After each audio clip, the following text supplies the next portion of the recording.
አርግዤ ቢሆን ምን ልትይ ነው አንቺ? ማ ወይኔ አያርገው እንዲሆን ማን ነው የሚፈልገው? ወይ እግዚአብሔር ደግሞ የእውነት መፈልግ መስሎሽ ነው?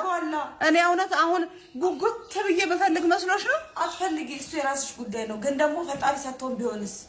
እሱ እንግዲህ የፈጣሪን ስራ ነው መዋጋት አልችልም። ሁሌ የሆነ የፈጣሪን ስራ አልቃረንም።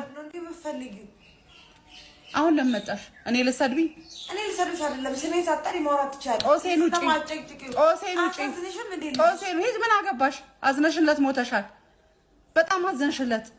ወረኛ ጦስሽን ዶሮ ማለት ጦስ ጥንቡ ሰዓቴን ውሰጁ። እሺ ሌላስ? እስኪ በዚህ ነው ያለው። ብታሚ ደግሞ በጣም ነው ደስ። እኔ ለምን አማሻለሁ? ግልጽ ነው እያወራሁሽ ያለሁት። እኔ ብሰማሽ ቆንጆ ነው። አልፈልጋትም፣ በግልጹ አልፈልጋትም። ተዋት እያልኩኝ ነው። ግን ደግሞ አልፈልግሽም። በግድ ያጋባሽ በግድ ፈልጊና አንቺ አይደለሽ እንዲያጋባሽ። አልፈለኩሽማ